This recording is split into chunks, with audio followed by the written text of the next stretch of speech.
Senhoras e senhores deputados, muito boa tarde, ou melhor, novamente boa tarde. Portanto, vamos iniciar a nossa segunda reunião de hoje.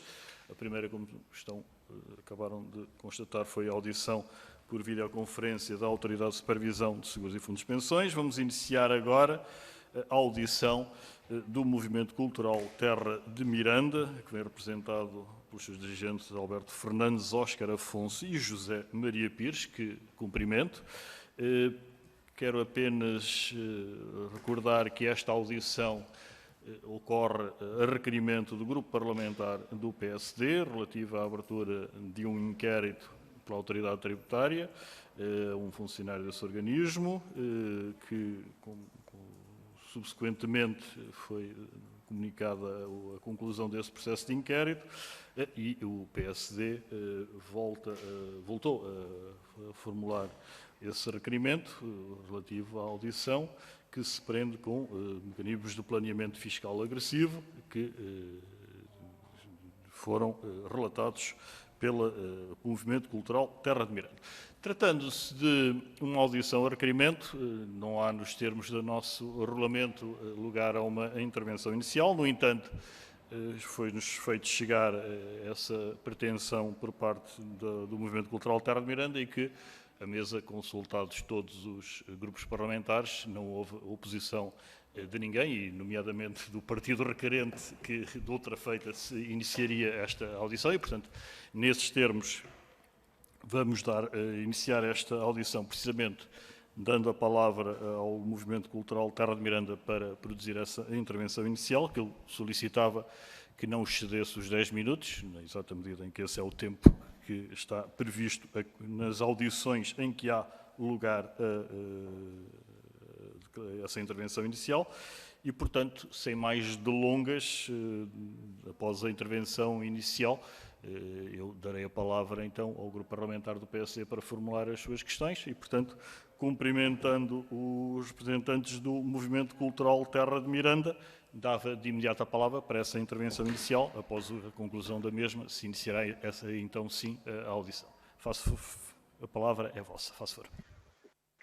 Ora, muito boa tarde, desde já obrigado, e é com enorme gosto que aqui estamos, portanto, na Comissão de Orçamento e Finanças, agradecendo desde já o convite que nos foi feito e permita-me... Peço desculpa para interromper, só por uma questão.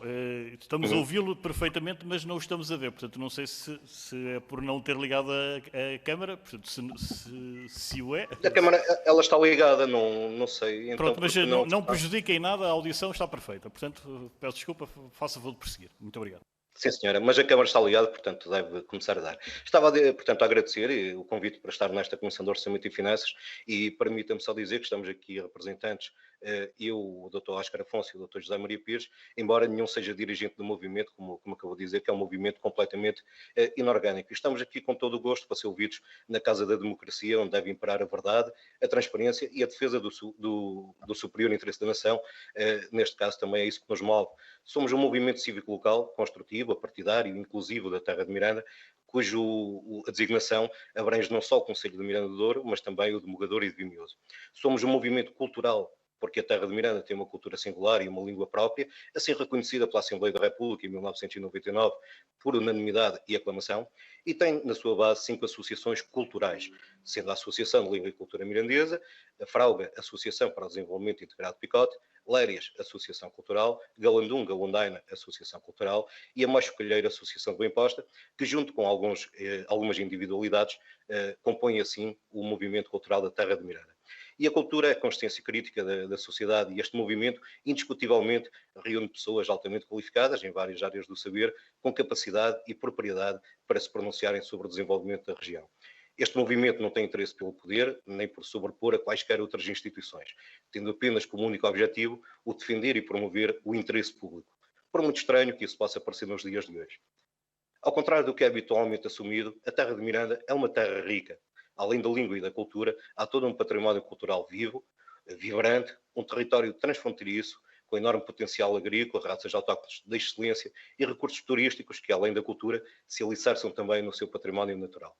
Sim, é uma terra rica, onde o Rio Douro entra em Portugal e usufrui de um excepcional desnível que faz com que esta região seja uma das mais indicadas para a produção de energia, saindo daqui cerca de 1/3 da energia hidroelétrica produzida em Portugal. Contudo, apenas sai. Desde a década de 60 do último século, e coincidindo com o final da construção das barragens, a terra de Miranda perdeu aproximadamente 2/3 da população, estagnando assim o desenvolvimento económico, apenas levemente contrariado pela proximidade da fronteira e com a abertura, portanto, a adesão à União Europeia em 86.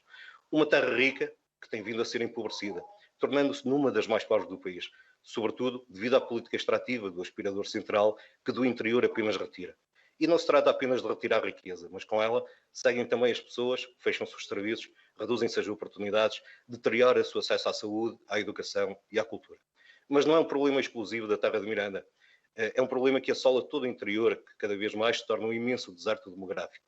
Algo impensável num país com escassos 200 km a separar a fronteira com Espanha do Oceano Atlântico. Para onde estamos então a levar o país? Quando é que alguma das tão propaladas políticas de coesão territorial, de valorização do interior, desenvolvimento regional, correção das assimetrias territoriais, passa do papel para o território e beneficia efetivamente os cidadãos, também portugueses, que não vivem na capital? É necessário e urgente que o país reflita sobre isso, pois este não é um problema local. O empobrecimento da nossa terra, apesar dos seus recursos naturais generados, é causado por um modelo de governação económica que dura desde a ditadura e está profundamente errado, absurdamente centralizado, mas que todos parecemos querer ignorar. O caráter extrativo, e mais especificamente da exploração das barragens, em que todos ganham milhões de euros produzidos na nossa terra, menos os seus cidadãos. Ganha a concessionária, ganha o Estado, ganha o município de Lisboa, mas para a terra de Miranda nada fica. Este regime que vem da ditadura é injusto e não dignifica Portugal. Queremos, com este movimento e com o trabalho que tem vindo a ser desenvolvido, também oferecer a Portugal um modelo justo de partilha desta riqueza que nos orgulhe como portugueses. Não queremos o dinheiro do Estado, queremos apenas que uma parte justa da riqueza produzida pelos recursos naturais da nossa terra fique efetivamente na nossa terra e beneficie as suas populações. Estranhamos a forma como temos sido tratados por algumas instituições da administração pública e do governo, a quem compete a persecução do interesse público. Fomos maltratados, ameaçados, perseguidos e até nos tentaram calar. Infelizmente, não estamos nesta audição com o objetivo de esclarecer o porquê de ainda não terem sido pagos os devidos impostos, mas sim porque se entendeu ser mais pertinente instaurar um processo a uma pessoa que, com o seu conhecimento, profissionalismo, competência e enorme capacidade de trabalho, contribuiu de forma desinteressada para alertar o Estado que estava prestes a ser, mais uma vez, lesado pelo grande capital. Ainda assim, continuamos a nossa luta levantando a voz por esta causa apenas por uma razão, porque é justa. E passo a palavra com isto ao Dr. Óscar Afonso para continuar com a declaração. Ok, muito boa tarde a todos, muito obrigado pelo convite para podermos estar presentes nesta comissão. Como sabemos, estamos aqui na Casa da Democracia, perante as senhoras e os senhores deputados, eleitos pelo povo, porque um órgão do Estado português, neste caso a Autoridade Tributária, decidiu abrir um processo de inquérito a um cidadão, o Dr. José Maria Pires, por ser empenhado na defesa da sua terra e do seu país, cumprindo uma missão cívica que, ao mesmo tempo, é um direito e um dever constitucional. E, nessa sequência, estamos aqui para dizermos que entendemos este processo como uma afronta que pensávamos impossível em democracia. Notem que quem mandou instaurar o processo fê-lo na sequência de um documento entregue por um grupo de cidadãos ao Sr. Presidente da República a seu pedido. Esse documento, recorde-se, foi elaborado a pedido expresso e pessoal do Sr. Ministro do Ambiente. Quem abriu o processo considerou que esse documento era um parecer jurídico. Mas basta olhar para ele para se perceber que não é nada disso. Qualquer leigo percebe que não é nada disso. Por conseguinte, é para nós claro que o Governo sabia que não era um parecer jurídico e a AT, para além de saber que não era um parecer jurídico, também sabia que o Dr. José Maria Pires, preocupado com a sua terra e com o seu país, participava civicamente no movimento. Assim sendo, quando nos perguntamos sobre o objetivo do processo, a nossa resposta é clara. O objetivo era calar o movimento. Mas nós não aceitámos ser calados, porque vivemos numa democracia e numa democracia também achamos que não é inaceitável que nos calemos. Acresce isso deixa-nos profundamente tristes que, efetivamente, ao contrário do que se diz ou do que se pensa, o processo não foi arquivado. De facto, a Diretora-Geral da AT determinou 3 consequências sancionatórias para o Dr. José Maria Pires. Primeiro, que não pode intervir em procedimentos da AT sobre o negócio da venda das barragens. Segundo, que não pode intervir em nenhum outro procedimento de qualquer contribuinte sobre idêntica factualidade, o que não se entende e não se aceita. Que não pode intervir em nenhum outro procedimento a que sejam aplicáveis as mesmas normas legais aplicáveis às vendas das barragens, o que também não se entende e não se aceita.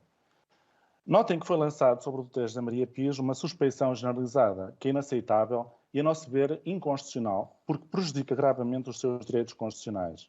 A ser assim, o Dr. José Maria Pires nunca mais, na AT, se deve pronunciar acerca de nada que tenha a ver com o negócio EDP, o que potencialmente o impede de fazer seja o que for. Não é? Além disso, tal como está, esta verdadeira sanção é para toda a vida, porque não tem limite temporal. Ou seja, um dos mais qualificados juristas portugueses em matéria fiscal acaba por ser silenciado para sempre no seio da AT, onde, como todos sabemos, tem prestado relevantes serviços ao país. Portanto, a menos que emigre, o Dr. José Maria Pires não pode fazer nada na AT. A nosso ver, este comportamento inaceitável da AT está em linha com outros de todos os organismos dependentes do Governo que tiveram intervenção no negócio EDP e que consideramos que devem ser esclarecidos. Desde logo, do Sr. Ministro do Ambiente, que alega que autorizou o negócio da venda das barragens apenas na componente ambiental, porque a matéria fiscal não é da sua competência, mas depois declarou, 10 dias depois do negócio, que ele não estava sujeito ao pagamento de impostos. Não percebemos. Que autorizou um negócio que, a nosso ver, foi montado para fugir ao pagamento de impostos, apesar de estar avisado e consciente disso. Que não exigiu a revisão da concessão como condição da sua autorização, como devia, face à prorrogação de 2007 do Dr. Manuel Pinho, e que também, não deixou de insultar e denegrir publicamente o movimento, o que nos parece que não foi assim lá muito correto. Também do Sr. Secretário de Estado dos Assuntos Fiscais, que promoveu uma alteração legislativa, portanto, no artigo 60 do Estatuto dos Benefícios Fiscais, que assenta como uma luva aos interesses da EDP no negócio. E também que acompanhou o Sr. Ministro do Ambiente nas declarações de que um dos maiores negócios do século em Portugal estava isento de todos os impostos. Também da Agência Portuguesa do Ambiente, que aceita e concorda que, em conformidade com o interesse da EDP, umas vezes as barragens do Douro Internacional sejam consideradas bens do domínio público e outras vezes bens privados da própria EDP. Que aceitou que a EDP transmitisse as concessões das barragens a uma empresa fictícia, que a própria EDP lhe anunciou que duraria apenas 100 dias. Ora, não há nenhuma empresa que se crie para durar 100 dias, com morte, portanto, anunciada. Que fez ressuscitar, como por milagre, o direito de bombagem da água do Rio Douro para o Sabor e o Tâmega, colocando estes rios a correr ao longo de vários quilómetros, sem qualquer contrapartida para o Estado. Que validou o negócio, que a nosso ver é uma construção abusiva para fugir ao pagamento de impostos, e que, apesar de ter informado a AT de que as barragens eram bens do domínio público e, como tal, intransmissíveis, permitiu a sua transmissão. Também da Direção-Geral do Tesouro e Finanças, que, chamada a pronunciar-se sobre os interesses patrimoniais e financeiros do Estado no negócio, disse que não tinha tempo nem conhecimento para fazer a análise, mas permitiu que ela se realizasse. Portanto, não percebemos. Da mesma forma, a Par Pública teve igual procedimento. Da AT, que pela mão da mesma diretora, despachou no sentido de que o negócio da venda das barragens paga imposto do selo e, de seguida, sobre o mesmo negócio, vem dizer exatamente o contrário. Que despachou no sentido de que as barragens que estão no balanço das concessionárias devem pagar IMI e, menos de um ano depois, veio também dizer o contrário, curiosamente no processo EDP. Dos tribunais arbitrais, que, ao que tudo indica, e a menos que nos provem o contrário, terão manipulado a distribuição de um processo de impugnação da EDP contra a liquidação do IMI de uma das barragens do Douro Internacional, entregando a uma árbitra que é também advogada e que parece decidir quase sempre, ou maioritariamente sempre, individualmente a favor dos impugnantes. Que decidiu a favor da EDP, dizendo que eram bens do domínio público, prédios que estavam no balanço EDP como bens privados. Ora, todos estes comportamentos a favor da EDP, para nós são estranhos, são muito estranhos, são sistematicamente contra o interesse público e são praticados por aqueles a quem cabe defender o interesse público. Por isso, são para nós inadmissíveis. Até agora, ainda não compreendemos o racional destes comportamentos, mas estamos convictos de que o viremos a compreender, não sabemos é quando. Também sabemos é que o nosso movimento tem a certeza de que todos os impostos são devidos neste negócio, o IMI, o IMT, o imposto de selo e o IRS, que não se aplicam benefícios fiscais e que existem sólidos indícios da prática de crime de fraude fiscal.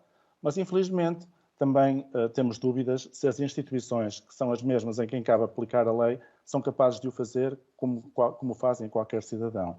Por isso, pedimos encarecidamente às senhoras e aos senhores deputados que continuem a ação de escrutínio e confiamos também que a intervenção da Procuradoria-Geral da República nas investigações venha a fazer imperar o Estado de Direito neste negócio. Muito obrigado pela vossa atenção. Muito obrigado e feita a precisão de que os doutores José Maria Pires, Oscar Afonso e Alberto Fernandes são representantes do movimento e não dirigentes do movimento, está feita esta correção.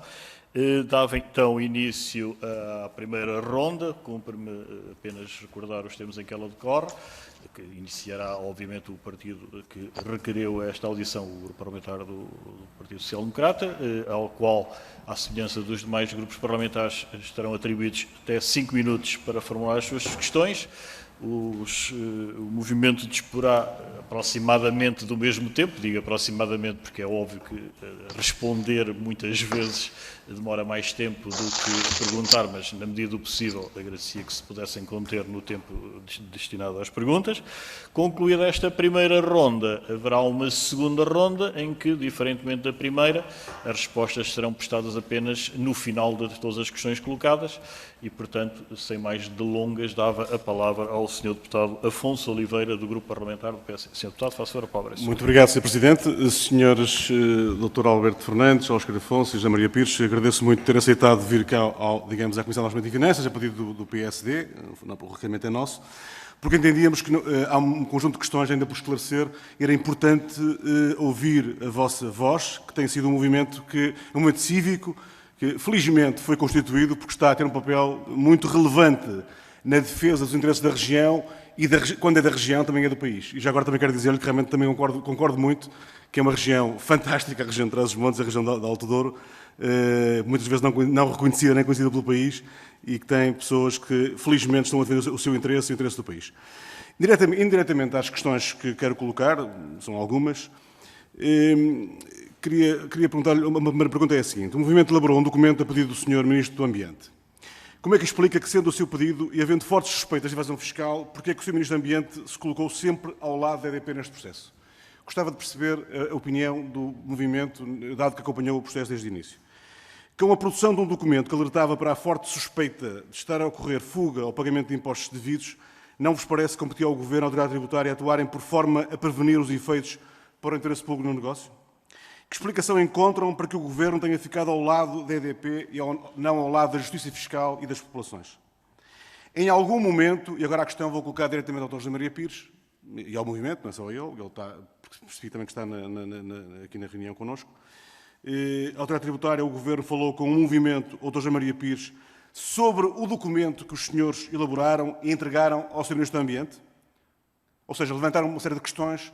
O que é que o Governo fez, ou a Autoridade Tributária, ou quem quer que seja. Deixem-me lá ver se percebemos qual é a lógica, se há aqui alguma lógica ou racionalidade nesta situação. O Movimento Terras de Miranda alertou para a possibilidade de evasão fiscal num negócio que envolve 2,2 mil milhões de euros. O Governo e a Autoridade Tributária atuam de imediato para avaliar se estamos ou não perante um negócio ruinoso para uma região, para o Estado ou para os contribuintes? A pergunta poderia ser esta, mas claro que não. E seria verdade se estivéssemos perante um Governo que colocasse o interesse público acima de quaisquer outros interesses e se ninguém estivesse acima da lei. Qual é a ação que se conhece de imediato? Um inquérito disciplinar sobre um funcionário da Autoridade Tributária. É excelente exemplo que é dado pelas autoridades. Então vou perguntar ao Dr. José Maria Pires, se me puder responder, verá, se a instauração do processo foi para si e para o movimento uma surpresa. Sentiu-se condicionado por essa instauração do processo? Sentiu que o quiseram amordaçar por haver um processo, ou seja, tinha voz dentro do movimento, a ideia era amordaçar a sua voz, até pelas palavras que ouvimos aqui nos primeiros 12 minutos da intervenção inicial, percebe-se que há uma certa amargura, que é uma infelicidade para a democracia, de pessoas que defendem o interesse público e veem que esse interesse público é defendido, por vezes não é bem visto por algumas autoridades políticas e públicas, o que é uma infelicidade. Como é que o Sr. Dr. José Maria Pires interpreta o despacho do inquérito disciplinar? O despacho, neste momento, deixa-o completamente tranquilo ou não? Ou, pelo contrário, este despacho, como eu perguntava há um bocadinho, o despacho final, que já ouvi aqui referência e eu gostava que voltassem a falar sobre ele, serve também para o amordaçar.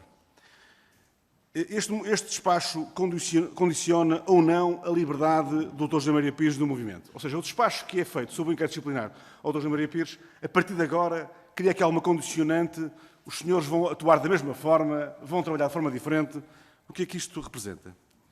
E também já agora uma pergunta que me parece que é muito relevante para si, Sr. Dr. José Maria Pires. Fica tranquilo ou não com este despacho relativamente à sua função futura na instituição onde trabalha? O que é expectável, todos nós, andamos sempre todos no Parlamento, no país, e bem, a defender que as pessoas devem participar de forma voluntária, em nome do interesse público, a defender, digamos, um processo cívico de participação, e depois o que acontece são estas realidades que nos deixam muito preocupados. Então, eu gostava que, do ponto de vista do seu processo específico, este conjunto de questões que coloquei, talvez umas 7 ou 8 questões que coloquei, que me respondesse, por favor. E agora voltemos só, para terminar, esta ronda. Voltemos ao negócio da venda das barragens da EDP. Podem dizer-nos qual o vosso entendimento sobre a sujeição do IMI, e IMT desse edifício das barragens? Nós percebemos, conhecemos o relatório, mas gostava que aqui nesta audição também falassem sobre isso. Qual é o entendimento relativamente ao imposto de selo? Também conhecemos o relatório que fizeram, mas eu gostava que nesta audição transmitissem a vossa opinião. A operação de venda das barragens pela EDP é uma operação de reestruturação na vossa ótica? Também conhecemos a vossa opinião que está no relatório, no vosso trabalho que foi desenvolvido e é público, mas gostava de ouvir também aqui a vossa posição. Do vosso ponto de vista, há indícios de crime fiscal na forma como o negócio foi realizado? Esta pergunta é complexa, percebo que sim, mas gostava de ouvir também a vossa opinião. E mais 2 questões, Sr. Presidente, termino. É verdade que a AT e o Tribunal Arbitral tinham acesso ao balanço da EDP, onde está escrita a titularidade das barragens como sendo sua? Isto é relevante para percebermos de que forma é que a seguir tratam os impostos. E agora, uma última pergunta, Sr. Presidente, e termino. Como é que explica o comportamento do Ministro do Ambiente quando declarou que o negócio de 2,2 mil milhões de euros não está sujeito ao pagamento de impostos? Como é que explica que esta reação do Governo, Ministro do Ambiente, numa altura em que vos solicitou, digamos, a vossa opinião sobre esta matéria? Obrigado. Muito obrigado, Sr. Deputado Afonso Oliveira. Passo a palavra ao Movimento Cultural Terra de Miranda, quem responder. Não tenho a indicação de quem o fará, mas obviamente escolherão. Pedindo um esforço de concisão, na exata medida em que eu compreendo que as respostas a estas questões todas colocadas pelo Sr. Deputado Afonso Oliveira poderiam demorar bastante tempo, mas obviamente os senhores deputados dos mais grupos parlamentares ainda irão questionar e, portanto, a palavra ao Movimento Cultural Terra de Miranda. A palavra é... Faça favor. Muito obrigado, Sr. Presidente. É para mim uma honra estar aqui perante os senhores deputados da Assembleia da República. Respondendo às imensas questões que o Sr. Deputado Afonso Oliveira colocou, todas pertinentes e cheias de interesse, eu, se me permitem, gostaria de começar por dizer o seguinte. Eu estou aqui como cidadão português, como um cidadão mirandês, nascido em Miranda, e que ama a sua terra. A minha intervenção no movimento cultural da terra de Miranda deve-se apenas a uma palavra: ao amor que eu tenho pela minha terra e pelo meu país. Em segundo lugar, gostaria também de dizer o seguinte. As pessoas que me conhecem sabem que eu sempre trabalhei na AT com grande empenhamento e grande afinco e grande paixão a defender aquilo que eu entendo que é o interesse público e o interesse do país, em momentos muito difíceis. As pessoas conhecem-me dentro da AT e sabem isso. E também sabem outra coisa, que eu, para mim, sempre esteve muito claro na minha cabeça qual é a linha de fronteira que separa a minha intervenção cívica e a minha atividade profissional. Nunca tive dúvidas acerca disso. E quando soube que me foi aberto um processo de inquérito disciplinar, essa certeza sempre esteve presente no meu espírito. A intervenção cívica não é apenas um direito, é também um dever. E eu participei em projetos muito importantes dentro da AT, em que quisemos explicar aos contribuintes portugueses como é importante a sua participação cívica no combate à fraude e à evasão fiscal e como isso é importante para o país. Eu gostava de dizer isto aqui perante a Assembleia da República, perante as senhoras e os senhores deputados. que são uma emanação do mais importante dos deveres cívicos, que é o dever e o direito de voto. Eu não pedi autorização para participar no movimento cultural da Terra de Miranda, que é um movimento inorgânico, que não tem dirigentes, não é pessoa coletiva, é apenas um conjunto de mirandeses bons, pessoas, cidadãos da Terra de Miranda, dos concelhos de Miranda, Vimioso e Bogador, que se interessam pelo seu país e pela sua terra. Eu não pedi essa autorização porque eu acho que não devo pedir. Porque não se pede autorização a ninguém, penso eu, para exercer um dever cívico. Eu não posso pedir autorização a ninguém para votar, para ser militante de um partido, para participar numa campanha, seja ela qual for, num comício, numa manifestação, para expressar a minha opinião. Isso é um direito meu, inalienável, e eu recuso-me a pedir, seja a quem for, autorização para fazer isso. Entendo que é esse o meu dever. Bom, porque é que pergunta-me o senhor deputado Afonso Oliveira, porque é que o senhor ministro do Ambiente se colocou contra este movimento? Eu gostaria apenas de dizer aqui, fazer um bocadinho de história. O senhor ministro do Ambiente teve a amabilidade, devemos reconhecê-lo, de nos receber no dia 2 de setembro de 2020, no seu gabinete. E recebeu-nos com uma equipa, com a equipa dele, e no fim da reunião pediu a um dos membros, que não eu, um dos presentes do movimento, que o movimento transpusesse para o papel aquilo que nós tínhamos dito durante a reunião. Este movimento prepara as suas reuniões. E nós, antes de termos a reunião com o Sr. Ministro, tínhamos escrito um conjunto de tópicos acerca dos pontos que íamos falar com o Sr. Ministro.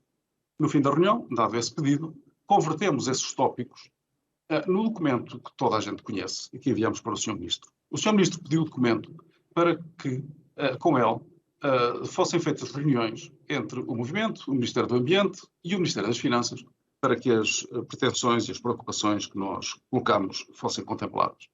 Eu contactei várias vezes com a assessora que o Sr. Ministro designou para ser nossa interlocutora, manifestando disponibilidade para reunir, para conversar, para esclarecer, mas nunca tive nenhuma resposta compatível, dado que nunca fomos chamados para absolutamente nada. Quando fomos recebidos pelo Sr. Presidente da República, o Sr. Presidente manifestou, nós fomos recebidos no dia 28 de setembro do ano passado, manifestou interesse em conhecer este documento e enviámo-lo para o Sr. Presidente. É sobre esse documento que foi despachada a ordem de abertura do meu processo de inquérito. Porquê é que o Sr. Ministro do Ambiente menosprezou o nosso documento e a nossa participação? Eu não tenho explicação para isso. Nós também não podemos ter a ambição de ter explicações para tudo no momento em que queremos. Neste momento não temos explicação. Temos a esperança, como diz o professor Oscar Afonso, de vir um dia a compreender não só este facto, como também as 20 circunstâncias preocupantes e estranhas que o professor Oscar Afonso acaba de enunciar. Perguntam-me se falaram comigo. Falaram. O senhor chefe de gabinete do senhor secretário de Estado dos Assuntos Fiscais telefonou-me no dia 23 de dezembro de 2020 para falar sobre um parecer que eu tinha emitido. Eu perguntei que parecer é que era, porque a minha função na ATE é emitir pareceres. O senhor chefe de gabinete informou-me que era sobre um parecer que eu emiti relativamente ao negócio das barragens. E eu informei que eu não tinha emitido parecer nenhum sobre o negócio das barragens. Perante a insistência, eu pedi, abra, se fizer o favor, o documento foi aberto, o documento não tem o título de parecer, não está assinado, porque é um documento coletivo, e não tem os requisitos mínimos para ser considerado um parecer. E, portanto, intuitivamente, basta olhar para o documento para se perceber que não era um parecer. Eu informei disso o senhor chefe de gabinete. Depois, Se foi para mim uma surpresa a instauração do processo, devo dizer que sim, que me senti surpreendido e ainda hoje não compreendo o motivo da instauração do processo, pelas circunstâncias que acabo de dizer. Não, aquilo não é um parecer. Qualquer jurista sabe o que é um parecer tem uma revisão da literatura, o parecer tem a identificação de um problema, tem a análise do problema, tem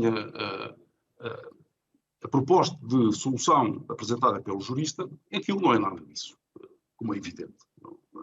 E emana do próprio documento, que todos têm acesso, que não é um parecer jurídico, e é uma utilização que eu acho indevida do termo parecer, que foi usada para explicar a abertura do processo. Os termos que foram usados, parecer, consultadoria, advocacia, são termos abusivos numa situação como esta. Se eu me sentia amordaçado, as pessoas que me conhecem sabem que é difícil eu sentir-me amordaçado por causa disto. Eu sei separar claramente a minha função profissional e a minha atividade de cidadania, e, portanto, não me senti minimamente amordaçado, como é evidente, e não me sinto amordaçado.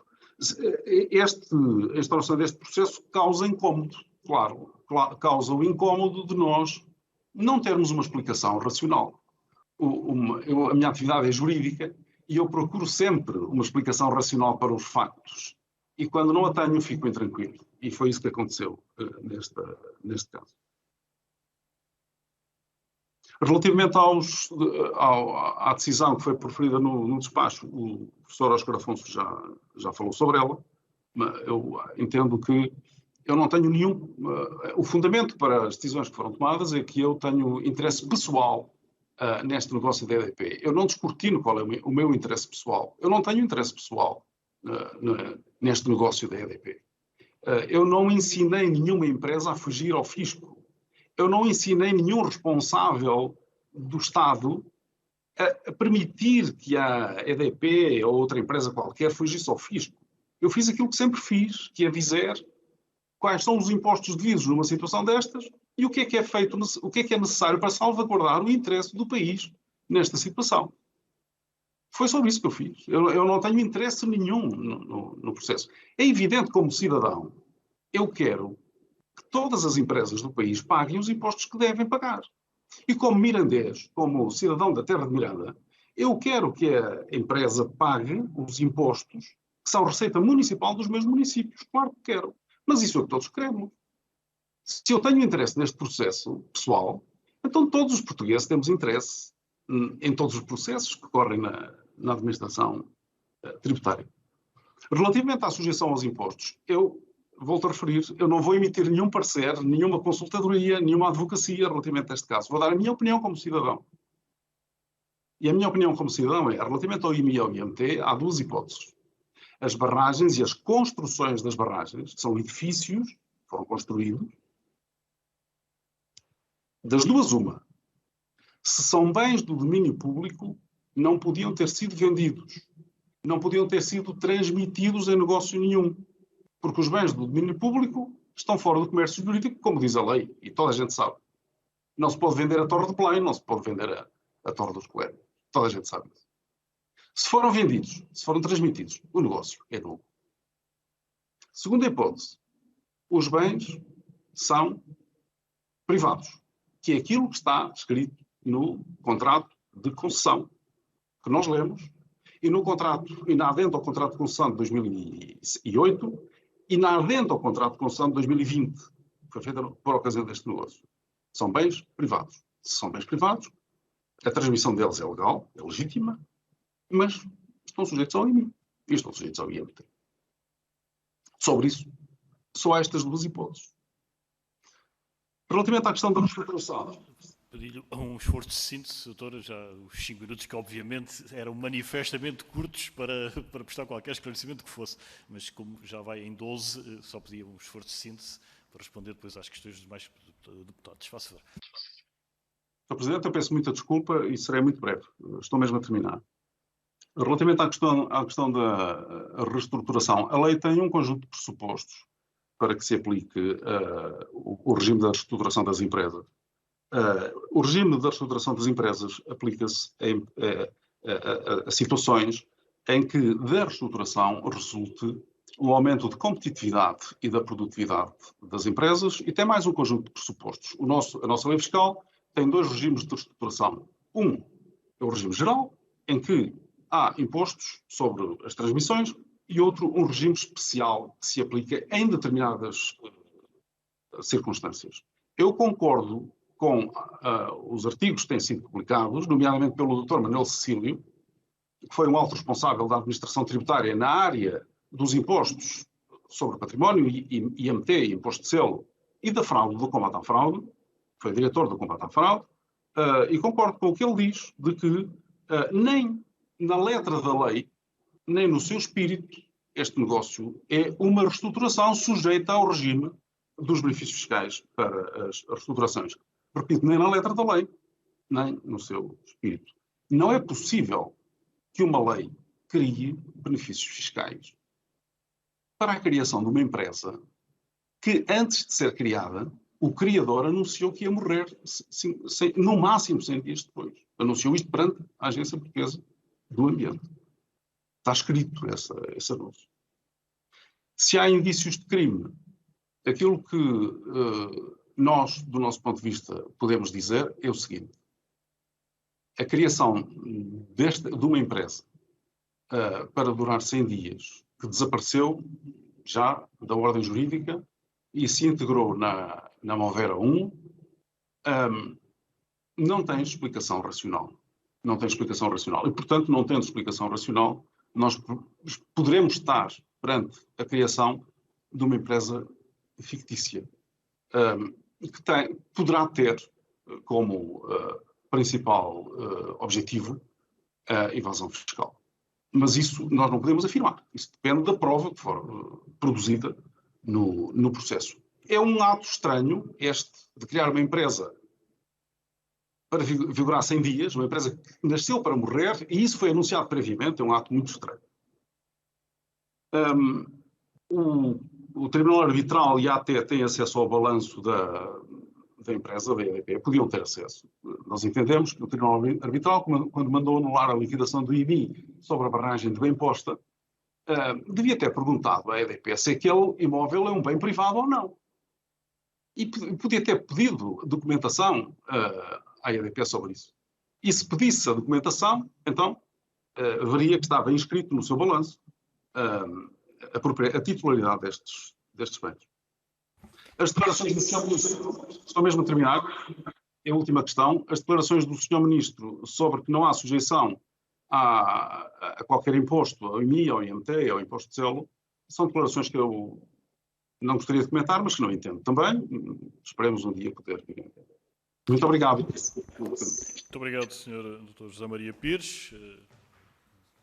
Dou agora a palavra ao Grupo Parlamentar do Partido Socialista, ao Sr. Deputado Miguel Matos, que dispõe igualmente de 5 minutos. Faça o Sr. Deputado. Muito obrigado, Sr. Presidente, senhoras e senhores deputados, e cumprimentar o movimento cultural Terras de Miranda nas pessoas dos senhores doutores que aqui estão hoje conosco para esta discussão. Em primeiro lugar, o tema desta audição é o processo disciplinar que foi referido, consta do requerimento, e não é surpreendente que o PSD queira pegar uma audição sobre o processo disciplinar, que já tem explicitado o seu arquivamento, para falar sobre um caso que neste momento está na Justiça. Mas, muito bem, até acho que foi importante, porque ouvimos daqui, da parte do movimento, uma novidade em relação a este processo disciplinar, que pelo menos para esta Comissão é novidade, porque nós temos um e-mail da Sra. Diretora-Geral, do Gabinete da Sra. Diretora-Geral da Autoridade Tributária, do dia 28 de junho de 2021, que diz de forma muito clara que a atuação do trabalhador tem enquadramento no exercício dos direitos, liberdades e garantias constitucionalmente previstos, ficando assim afastados quaisquer indícios suscetíveis de responsabilidade disciplinar, tendo o processo de inquérito sido objeto de despacho de arquivamento. Ponto. Quer dizer, diz aqui apenas devendo a situação em causa ser ponderada em eventuais ocorrências previstas no artigo 69 do Código de Procedimento Administrativo. Quer dizer, se não é como a Sra. Diretora-Geral da Autoridade Tributária está a dizer, então aquilo que o Grupo Parlamentar do Partido Socialista solicita é que o movimento informe esta Comissão devidamente do que foram os resultados do processo de arquivamento, porque esta Assembleia da República, se está a escrutinar aquilo que é um processo disciplinar deste cidadão em relação a este caso, deve ter a informação toda e completa e, naturalmente, que aquilo que são os direitos constitucionalmente protegidos, nós devemos ser absolutamente intransigentes para assegurar o seu cumprimento. Mas isso é uma matéria que, penso, todos os partidos terão unanimidade. Outra questão completamente diferente é quererem aqui trazer outros assuntos que as instituições estão a resolver. E muito curioso é quando o Sr. Dr. Óscar Afonso vem cá dizer que não tem confiança nas instituições para resolver os assuntos. Pois bem, diga-se a verdade, é que em boa hora o Ministério Público está a agir, em boa hora a Autoridade Tributária está a agir e estão a assegurar que se existem indícios de crime, então o sistema de justiça funciona, estão a ser feitas buscas, está a ser feita a averiguação para se poder proferir ou não um despacho de acusação, isto ir a julgamento e a justiça ser feita. Mas claramente há aqui um interesse político por parte do Sr. Dr. Óscar Afonso em dizer que as instituições não funcionam, que o Parlamento aqui não está a fazer nada, que o Governo não está a fazer nada. Quando é muito curioso, quando o Governo fez vários processos de escrutínio sobre este negócio, foi várias vezes aqui chamado para poder dizer o que pensava e, ora vejamos, acusam o Governo de fazer alterações legislativas à medida, quando já foi ponto por ponto cabalmente esclarecido pelo Governo que aquelas que foram as alterações legislativas aprovadas nesta Casa pelas senhoras e senhores deputados não se aplicam neste caso. E isso foi algo que mereceu, depois dessas audições, o colhimento do conjunto dos partidos. E por isso é inacreditável que agora venham para aqui com acusações infames a procurar acusar o Governo de fazer aqui algum tipo de processo de intenções para favorecer alguns interesses privados.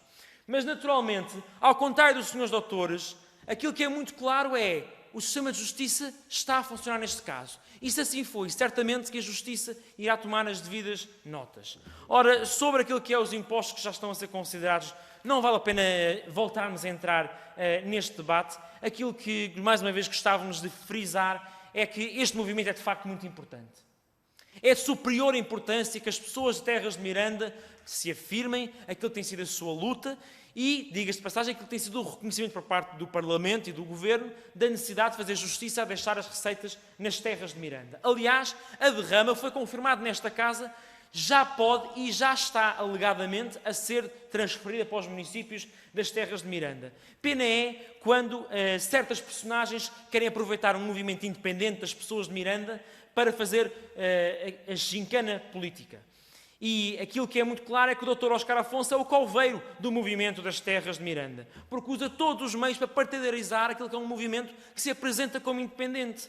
Mas agora o Sr. Doutor apresenta-se como candidato a Presidente da Assembleia Municipal de Miranda do Douro e aproveita tudo aquilo que pode para capturar o movimento e a sua lógica para o Partido Social Democrata. E é lamentável que certos grupos parlamentares chamem os seus candidatos autárquicos sob uma pretensa de independência para virem aqui fazer algum outro tipo de conversa. Mas ficamos registados sobre este tema. Aquilo que é importante é registar o contributo do movimento cultural Terras de Miranda e aquilo que é a justiça que está a ser feita nestes casos por parte das instituições. Muito obrigado. Muito obrigado, Sr. Deputado Miguel Matos. O Sr. Deputado Afonso Oliveira pede a palavra para... Uma afirmação feita pelo Sr. Deputado do Partido Socialista que não corresponde à verdade. Tem a ver com o requerimento. Posso? Sobre o objeto do requerimento? Sim, sim. Não, o Sr. Deputado... O senhor Deputado, as pessoas, se me permite, até leio aqui o que está aqui escrito. Então leia apenas... Só leio isto. Obrigado. O senhor Deputado veio muito entusiasmado para dizer mal das pessoas e diz assim, o PSD diz assim, os deputados abaixo-assinados, o plenário do PSD, vêm requerer a audição urgente do Movimento Cultural da Terra de Miranda, na Comissão Nacional de Finanças, com o objetivo de obter esclarecimentos sobre o processo de inquérito aberto pela Autoridade Tributária e Aduaneira a um seu funcionário que é membro do movimento, bem como sobre outros aspectos relativos à venda das 6 barragens do Douro que se encontra na sua origem. Portanto, o tema é todo, Sr. Deputado. Está bem? Portanto, muito obrigado. Convém ler os requerimentos antes de fazer as afirmações. Sr. Deputado, muito obrigado.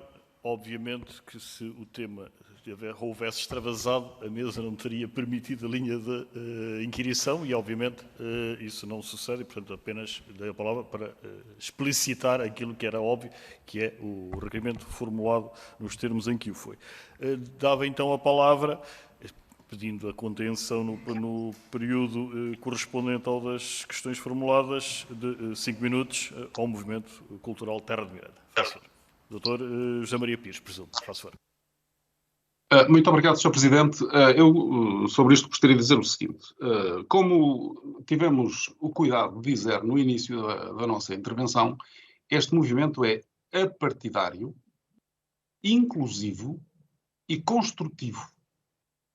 São esses os três caracteres deste movimento. É evidente que as pessoas, os cidadãos que fazem parte do movimento, cada um tem a sua simpatia partidária. Mal seria que não fosse. Mas o movimento é partidário. O movimento é apartidário. E por isso nós não gostamos de ser metidos no meio da luta partidária. E fazemos sempre questão de nos afastar da luta partidária. Nós, o nosso movimento, não é candidato a coisa nenhuma e não quer o poder. Nós queremos ser um movimento de cidadãos. Só isso e mais nada. E, portanto, eu gostaria que tivéssemos todos contenção nas palavras que usamos. Ninguém é um coveiro deste movimento, Sr. Deputado. Este movimento não tem coveiros, porque este movimento está vivo e vai se manter vivo. E é muito importante que o país saiba que cidadãos se interessam pelas questões da polis, as questões da sua terra, do seu país. Cidadãos apaixonados pela sua terra. É isso que nos move, Sr. Deputado, não é mais nada do que isso. Pronto, e agora, dito isto, eu gostaria de passar a palavra ao professor Óscar Afonso. Se o senhor professor permite, complementar. Eu só queria dizer que, de facto, não me revejo nas palavras de ser o coveiro do Movimento Cultural Terras de Miranda, que o Movimento Cultural Terras de Miranda tem no seu seio entidades que concorrem por diferentes partidos, incluindo pelo Partido Socialista, portanto não percebi muito bem isso, e o que referi olhando aos factos. Na verdade, a propósito em particular do caso do processo, na verdade, se estivermos bem atentos, o processo não foi efetivamente arquivado, não é?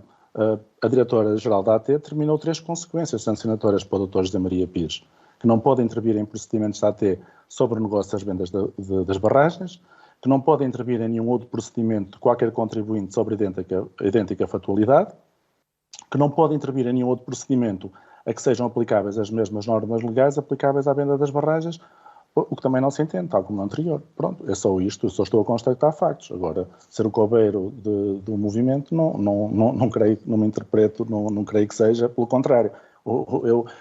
A mim o que me move é, de facto, o meu amor à minha terra, e já agora, para a sua informação, eu sou desde 2016 presidente da cooperativa Ribadouro, que está situada no concelho de Miranda, precisamente, que, se analisar as contas dessa cooperativa, não vê lá despesas minhas, e, portanto, quis exercer esse cargo por amor à minha terra, exclusivamente por amor à minha terra. Nada mais me move, não tenho mais interesse absolutamente nenhum.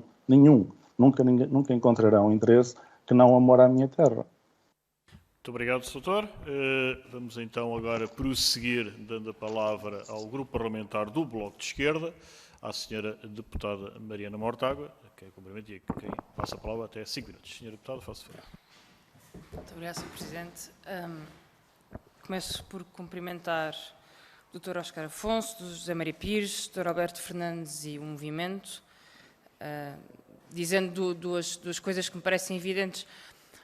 A primeira é que, longe de um grupo de constituição pouco clara e com interesses obscuros, este movimento tem vindo a demonstrar que defende o interesse público e que tem uma Constituição mais do que transparente e tem ganhado essa luta e acho que daí também alguma irritabilidade por parte do Partido Socialista e do Governo.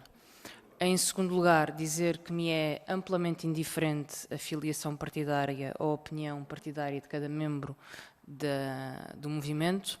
Acho que, se alguma coisa, a pluralidade desse movimento contribuiu para que outros partidos estivessem aproximados destes temas, nomeadamente do planeamento fiscal agressivo e da fraude fiscal, e eu acho que a vinda do PSD para este debate de forma tão acérrima é um bom contributo e certamente ajudou para que se transformasse num tema nacional e não um debate de franjas, como muitas vezes é, sem ganhar o protagonismo que teve. E, portanto, quanto mais plurais os movimentos, mais capazes de influenciar a decisão, neste caso, mais eficazes são, e o movimento cumpre esses requisitos perfeitamente, e por isso é que é tão competente naquilo que faz, e nós só temos que agradecer e louvar essa competência. Quero também dizer que não entendo, o Bloco de Esquerda nunca entendeu a causa deste processo e desta investigação ao Dr. José Maria Pires. Não entendemos que exista uma suspeição de tentar defender o interesse público. Não me parece que em terra nenhuma isso deva estar sob suspeita. Há duas entidades que estão sob suspeita. Elas são a EDP, desde logo, e a suspeição existe sobre a EDP porque não cumpriu a lei ou então tentou abusar dessa mesma lei não pagando os seus impostos. E sim, o Governo também está sob suspeita. Porque, ao contrário do que aqui foi dito, o Governo não explicou ainda como é que este negócio foi feito e porque é que foi feito. Não explicou porque é que foi avisado do planeamento fiscal agressivo e ainda assim autorizou o negócio, e não explicou porque é que permitiu a transmissão da concessão das barragens sem nunca ter feito a reavaliação do equilíbrio orçamental, do equilíbrio contratual dessas mesmas barragens. Eu relembro que o Ministro do Ambiente, em janeiro do ano passado, prometia que o valor destas concessões ia ser revisto, precisamente porque o valor anterior, determinado em 2007, estava sob avaliação judicial, porque tinha sido feito por Manuel Pinho num processo altamente controverso. E há um conjunto de decisões do Governo que nos levam e que levantam suspeitas e que têm que ser clarificadas. E muitas delas não foram clarificadas ainda, algumas foram aqui levantadas já pelos senhores doutores, e eu acho que é importante que elas fiquem no ar e é importante que vamos acompanhando esse processo. Porque se é verdade que as instituições funcionam em muitos casos, também é verdade que o Governo e os governos têm historiais de cedência aos interesses da EDP.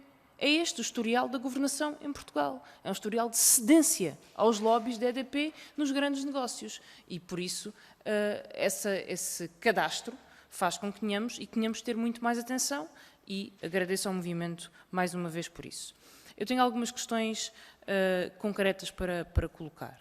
A primeira, já aqui nos foi dito que foi enviado um documento ao Ministro do Ambiente, e eu gostaria que ficasse claro e dito pela vossa boca, se me permitem a expressão, que o Ministro do Ambiente aceitou esse documento e referiu que o iria transmitir ao Ministério das Finanças.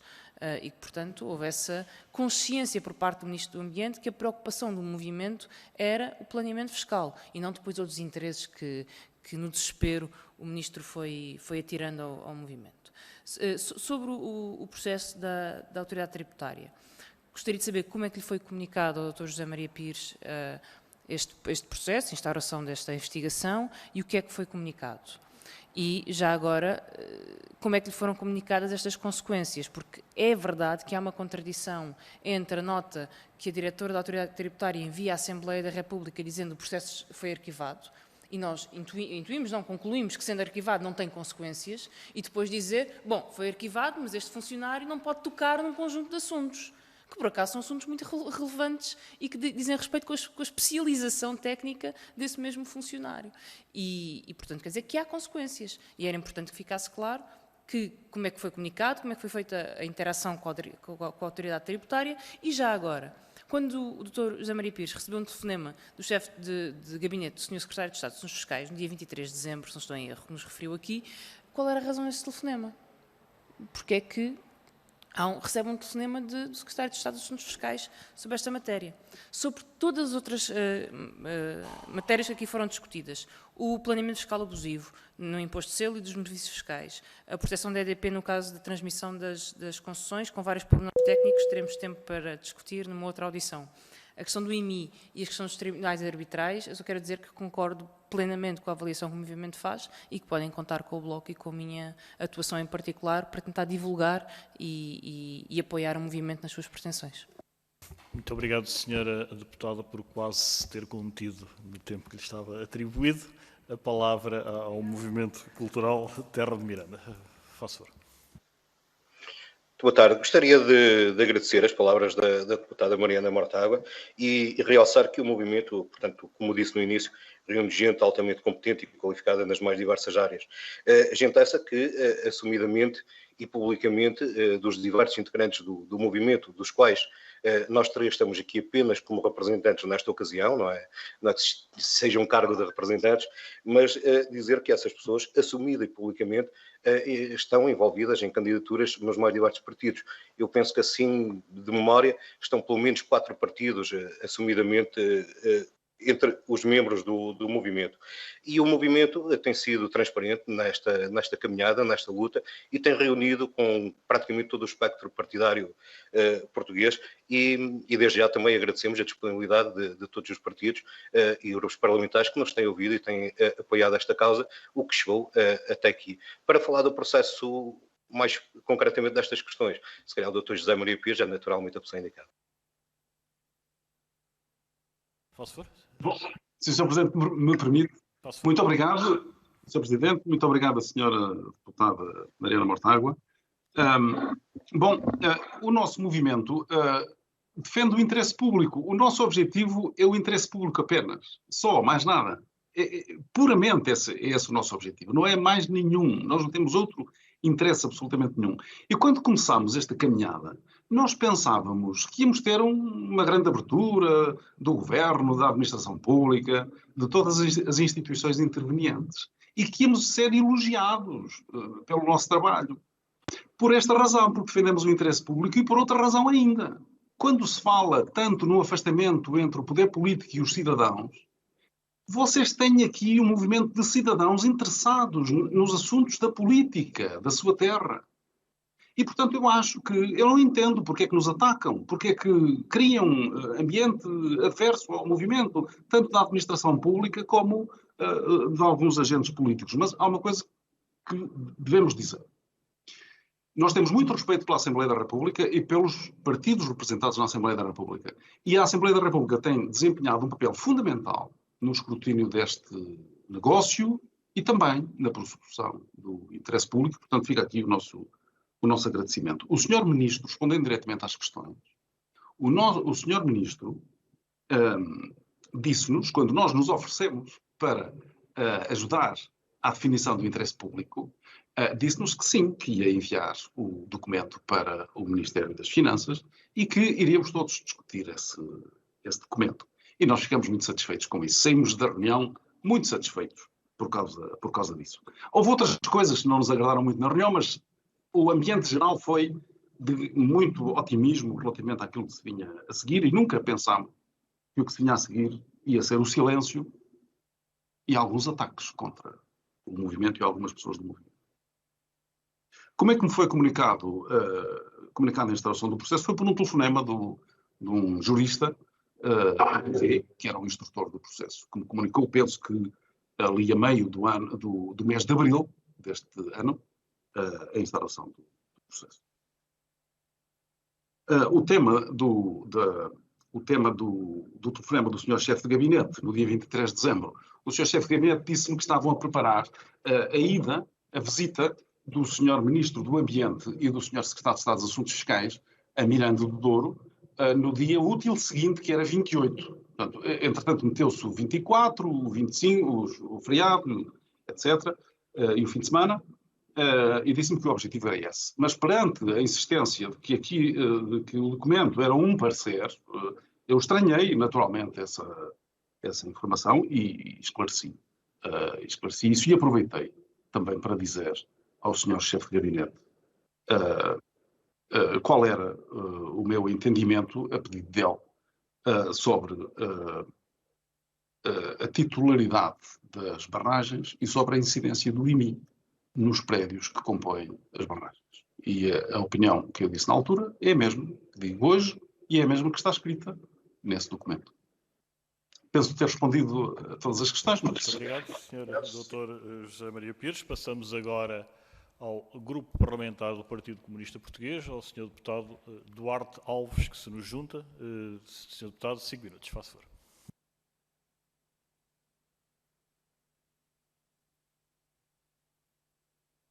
Muito obrigado, Sr. Presidente. Não sei se me estão a ver e a ouvir.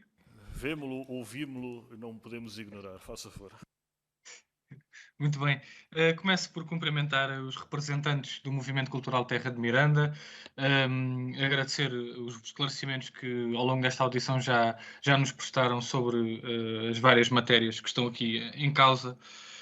Dizer-vos que, como sabem, o PCP apresentou desde fevereiro de 2020 uma iniciativa sobre esta venda, na altura, sobretudo por questões de política energética, porque consideramos que é um erro segmentar uma concessão e, como disseram aí bem, tratando-se de 1/3 da produção hidroelétrica em Portugal, é um ativo estratégico e que a sua segmentação é negativa para a soberania energética do país. Mas esta é uma posição essencialmente política energética que o PCP assumiu em fevereiro de 2020 e na altura essa iniciativa foi rejeitada, mas foi da primeira vez que este assunto de alguma forma chegou aqui à Assembleia da República. Depois, à questão de política energética, juntaram-se outros argumentos que na altura não existiam em fevereiro de 2020 para sustentar ainda mais a nossa posição de que este negócio não deveria avançar. Em primeiro lugar, a questão da prudência face a processos judiciais que estão em curso e que dizem precisamente respeito à avaliação sobre a extensão do domínio das barragens. E estando a decorrer esses processos, seria mais avisado esperar pelo seu fim do que, no meio de um processo judicial, alterar concessões sobre as quais pendem processos judiciais como aqueles que são do conhecimento público. Por outro lado, o escândalo fiscal que ficámos a conhecer relativamente ao esquema que foi montado pela EDP e pela ENGIE para fugir aos impostos e assim defraudar ainda mais as expectativas das populações da região de Miranda. E, portanto, perante isto, voltámos a apresentar em março de 2021 uma iniciativa no sentido de dizer que, se não fosse pela questão da política energética, que para nós seria suficiente, juntando-se as questões judiciais e, sobretudo, o grande escândalo fiscal que ficou conhecido de todos os portugueses, haveria todas as razões para se impedir este negócio, porque era um negócio que não tinha quaisquer condições para avançar e, se fosse preciso voltar-se a pensar nisso, que se fizesse um processo de novo.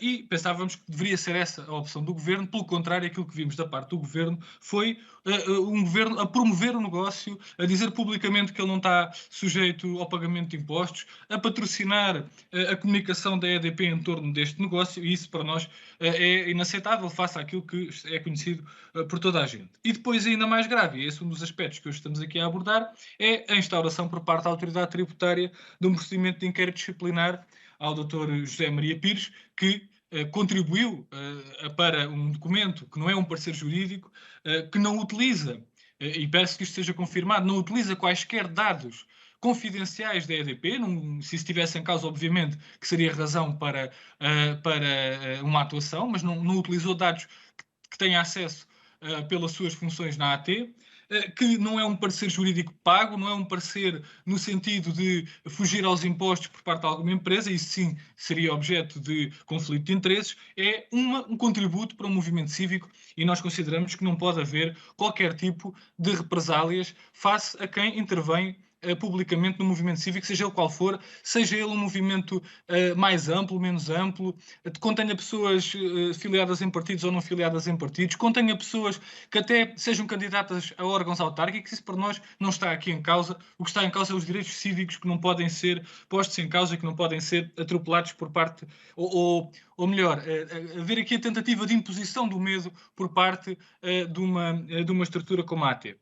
E eu gostaria de perguntar, a propósito disto, uma vez que, afinal, houve consequências para este funcionário da AT, que hoje está aqui connosco, acerca desta sua atuação, que não vai poder intervir sobre situações ligadas a estas barragens, ou idênticas situações, ou situações que representem normas aplicáveis àquelas deste processo, com que justificação é que estas restrições são colocadas? O que é que o José Maria Pires fez que a AT considerou que é incorreto e que permite impor estas sanções, uma vez que o José Maria Pires, pelo que nós percebemos, não fez nenhum parecer jurídico. E mesmo que tivesse feito, não fez nenhum parecer jurídico, contribuiu para um documento coletivo de um movimento cívico. E como é que isso é justificação para se impor estas restrições? A AT vai perder aqui até capital humano, digamos assim, capacidade de intervir em muitos processos que envolvem estas normas. Basta pensarmos tudo o que tem a ver com a transmissão de estruturação de empresas e por aí afora, e nós perguntamos qual é a justificação apresentada na AT para impor estas restrições. Depois, por fim, e já tendo terminado o meu tempo, gostaríamos de apenas assinalar que a questão da arbitragem é uma questão para nós importante e, de facto, o PCP também apresentou uma proposta para proibir o Estado de recorrer à arbitragem porque sai sempre a perder, e gostaríamos também que nos dessem alguma informação adicional sobre isso. E se consideram que, perante todos estes desenvolvimentos que temos conhecido, se o mais avisado não seria, de facto, pôr fim a este negócio e impedir que fosse para a frente, tendo em conta a situação que aqui foi descrita. Uma última pergunta. Se conhecem a razão pelo facto do PDF que continha o estudo ou a posição do movimento ter sido enviado da Presidência da República para o Governo e do Governo para a AT em anexo ao mail onde está referido o nome do José Maria Pires. Não percebemos qual é a razão de não ter sido enviado simplesmente o documento e não o PDF que tinha também o mail que referia o nome, uma vez que, como foi aqui dito, o documento em si não estava assinado, é no mail que está o nome, e não percebemos porque é que o PDF foi com essa informação. Muito obrigado. Muito obrigado, meu Sr. Deputado Duarte Alves. A palavra ao Movimento Cultural Terra de Miranda. Muito boa tarde. Eu penso que posso responder às questões levantadas pelo Sr. Deputado, as quais desde já agradecemos. Portanto, ficou, penso eu, que já aprovado, não só nas audições feitas ao Sr. Secretário de Estado dos Assuntos Fiscais, mas também à Diretora-Geral da Autoridade Tributária, e que resultaram precisamente no arquivamento do processo. Portanto, ficou, desde já, concluiu-se que o Dr. José Maria Pires não utilizou nenhuma informação que tivesse obtido no decorrer da sua atividade profissional como funcionário da autoridade tributária para a elaboração ou para o contributo que deu na elaboração do documento que foi enviado ao Ministro do Ambiente e posteriormente também ao Sr. Presidente da República. Quanto à parte de efetivamente ter ficado inibido de dar o seu contributo em questões relacionadas com este tipo de matéria no seio da AT, obviamente que essa é uma questão que, dado o arquivamento do processo, existe o relatório, suponho, do arquivamento do processo, e só aí é que poderá encontrar a questão, porque realmente não se consegue, depois de estar dado como arquivado, compreender o porquê dessa proibição, dessa inibição.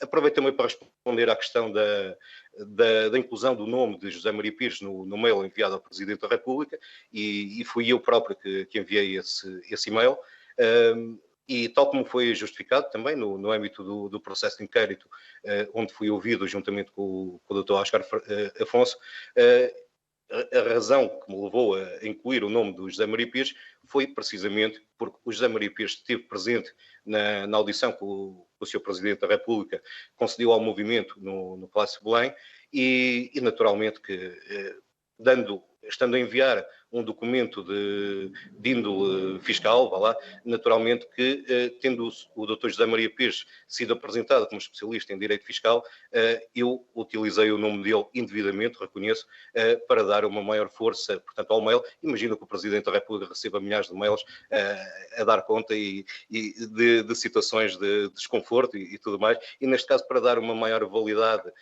àquilo que era o conteúdo do documento em anexo, utilizei efetivamente o nome do Dr. José Maria Pires. No entanto, e fico também aqui ciente que, tal como foi dito no âmbito do processo, trata-se de um documento completamente coletivo, um documento não assinado. A referência ao nome foi escrita por mim apenas no e-mail enviado ao Presidente da República, salvo erro, a 29 de novembro. Mas o que acontece é que o próprio movimento, além de ter gente de muitos partidos, assumidamente, também tem gente, mais pessoas ligadas à área do direito fiscal, e contribuíram decisivamente neste e noutros documentos produzidos pelo movimento até agora. Muito obrigado, doutor. Segue-se agora o grupo parlamentar do Partido Pessoas, Animais, Natureza, Sr. Deputado Nelson Silva, a quem de imediato dou a palavra. 5 minutos, Sr. Deputado. Muito obrigado, Sr. Presidente. Senhoras e senhores representantes do Movimento Cultural Terra de Miranda, agradeço antes de mais a vossa presença aqui no Parlamento e vou começar aqui, digamos, esta intervenção resgatando algo que a Sra. Deputada Mariana Mortágua disse e que eu reforço. quando diz que existe uma suspeição de salvaguarda do interesse público. E eu reforço na medida que, quando começa a acontecer em que as pessoas que de facto salvaguardam o interesse público e vão além daquilo que é a sua ação, é preocupante e normalmente nessas situações diríamos todos que começamos a viver num Estado autocrático, porque é nesses Estados que normalmente quem salvaguarda o interesse público é perseguido.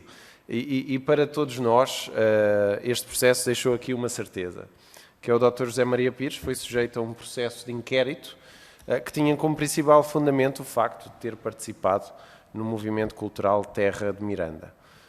Mas aqui há várias dúvidas.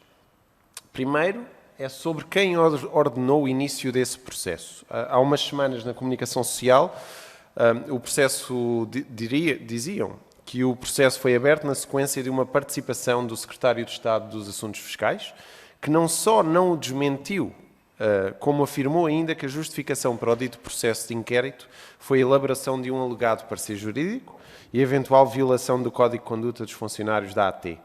A senhora Diretora-Geral da própria AT afirmou aqui que o processo não decorreu de nenhuma orientação do Governo, mas da própria interpretação feita pela administração de um documento enviado pelo Governo.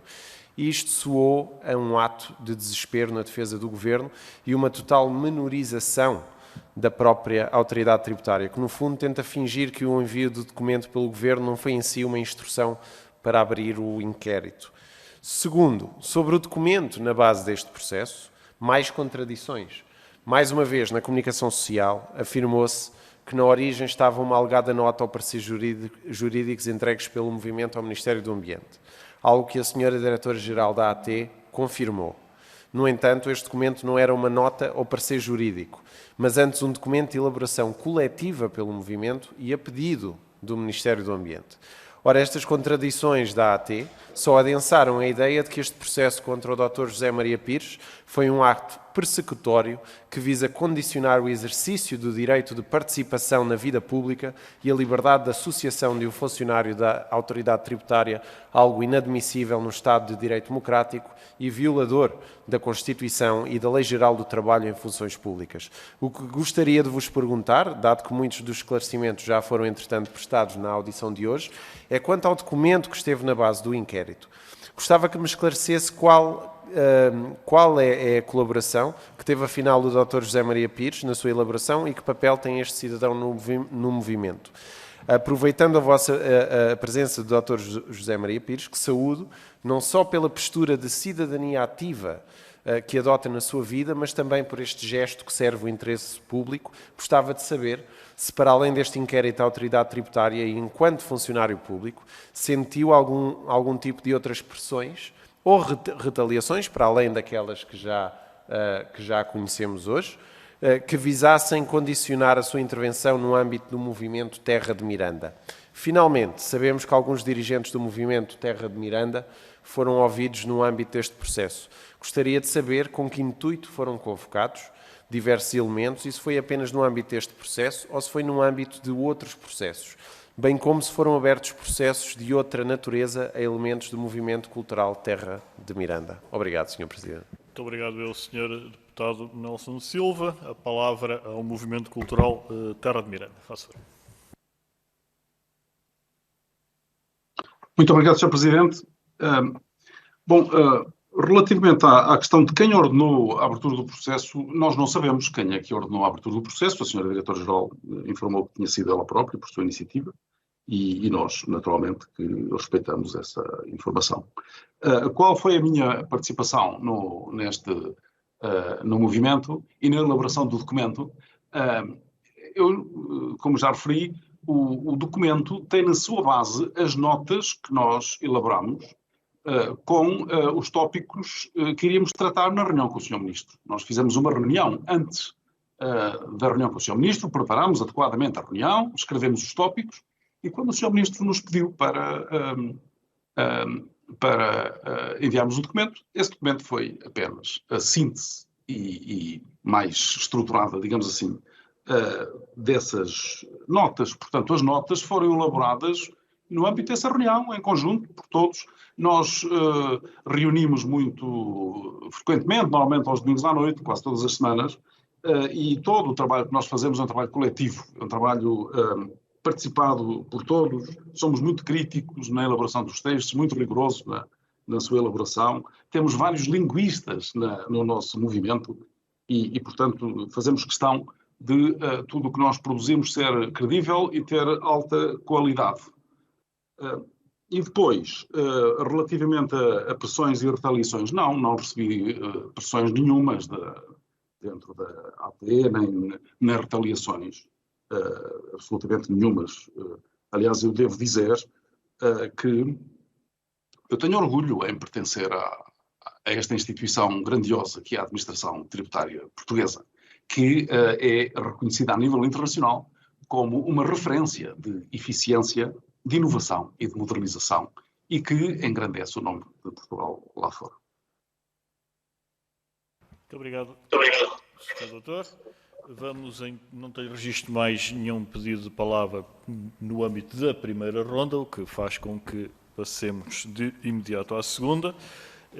Queria apenas referir que, diferentemente da primeira, em que o Movimento Cultural Terra de Miranda respondeu individualmente a cada senhora ou senhor deputado, nesta segunda ronda teria a amabilidade de anotar as questões na exata medida em que apenas responderá a final das questões colocadas por todos.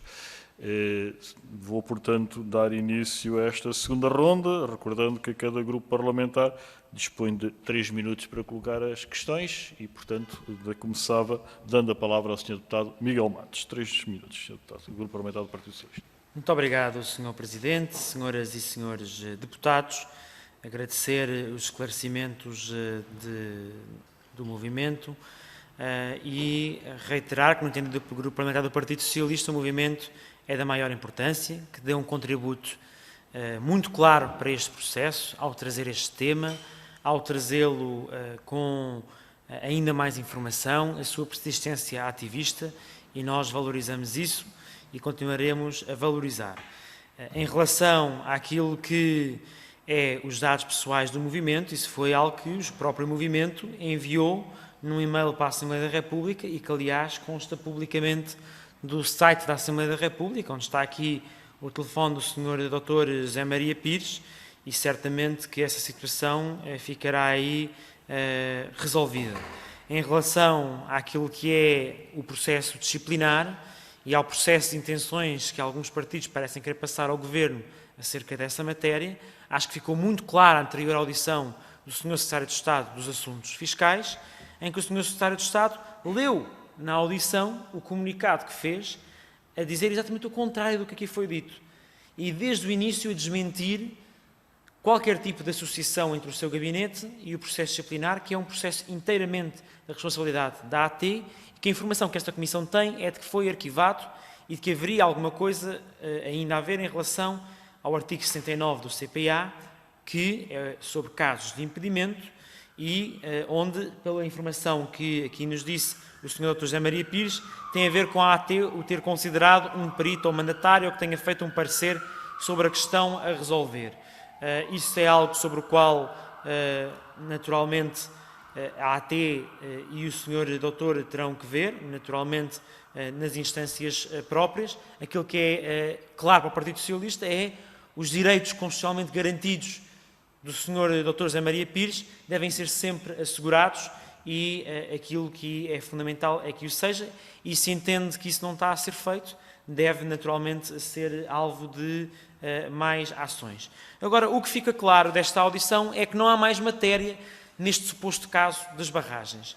A própria EDP disse na resposta à Assembleia da República que não aproveitava o artigo 60 e, portanto, a ficção de que as alterações legislativas eram feitas à medida veio-se revelar como isso mesmo uma ficção.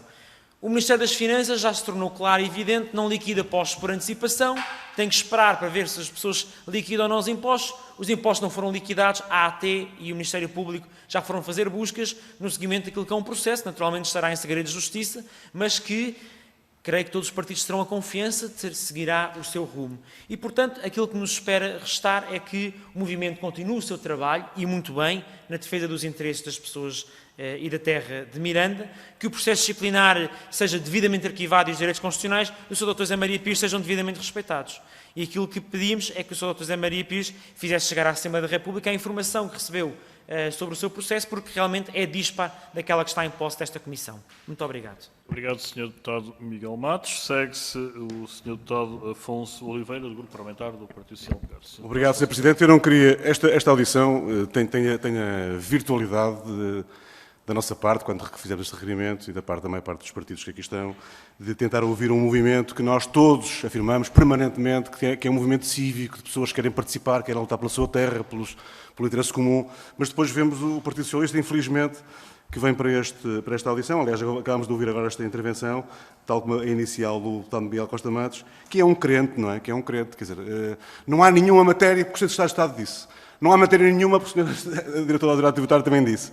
Quer dizer, os factos e o conjunto de questões que foram aqui levantadas, e estamos a avaliar, estamos a ouvir as pessoas, para o Sr. Deputado Miguel Costa Matos, ao Partido Socialista, não tem rigorosamente nenhum interesse, porque desde que coincida com aquela que é a sua vontade, que seja a verdade, pronto, bate-se na matéria até que a verdade coincida com o que nós pensamos. A verdade, infelizmente, não é assim, felizmente não é assim, como pensam que é, e, portanto, é importante nós aprofundarmos sistematicamente para irmos ao fundo das questões e ao fundo da verdade. Há aqui matérias que foram colocadas, e eu ouvi pela primeira vez, não há aqui nenhuma predisposição prévia para entendermos que a verdade é como nós dizemos.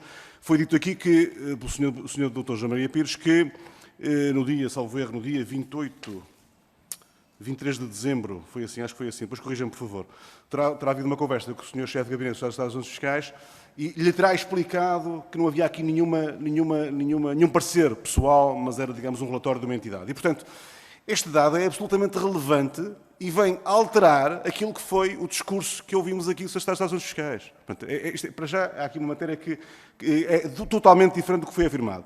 Portanto, nós todos percebemos que houve aqui uma tentativa, se não fosse assim era ótimo, mas infelizmente é assim, uma tentativa de condicionar alguém que intervém e que tem uma participação cívica permanente na autoridade tributária. E, portanto, temos aqui também hoje na audição, quer por todos os elementos do movimento, quer particularmente pelo José Maria Pires, uma certa, permitam-me dizer assim, uma certa tristeza, porque quando se participa ativamente num movimento em nome do interesse público, pode estar de acordo ou em desacordo, isso não interessa para o efeito, é mesmo uma vontade de participar ativamente. Eu posso estar completamente em desacordo com as posições, mas isto não tem nenhuma relevância. O que é importante é que se defenda objetivamente que as pessoas devem participar ativamente. O que eu perguntava ao Dr. José Maria Pires, que é muito relevante nesta audição, é que perante aquilo que nós recebemos no Parlamento, que é uma comunicação da Autoridade Tributária a dizer que o processo foi arquivado. As palavras não são estas, foi isso que eu percebi no mail que recebemos.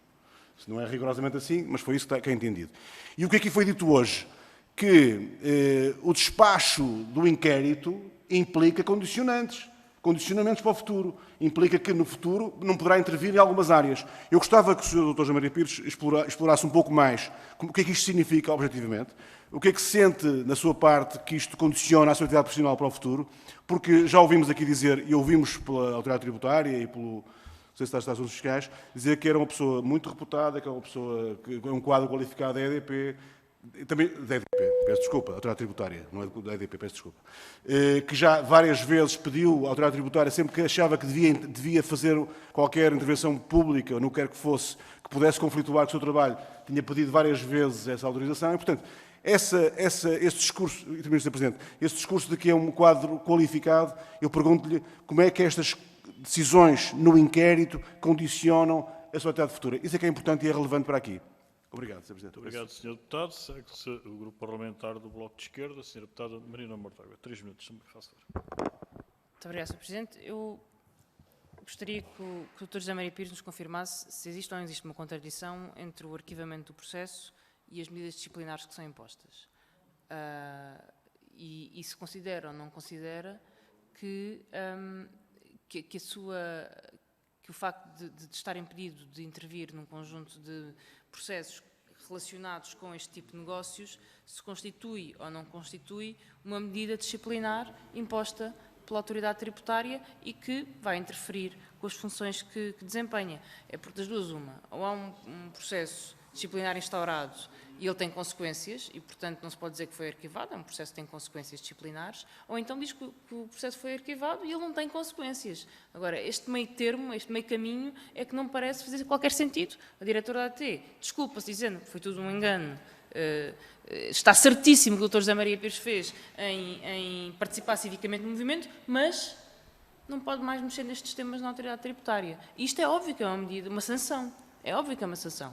E é contraditório com a nota de que o processo foi arquivado. Então, gostaria de saber se o próprio considera ou não considera isto como uma sanção, uma medida de âmbito disciplinar.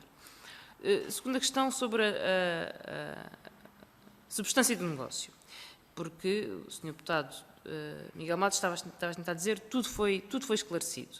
E há vários pontos que foram aqui trazidos e que era importante nós nunca deixarmos esquecer. Primeiro, a EDP não pagou imposto de selo. Nós sabemos isso, a EDP já o confirmou.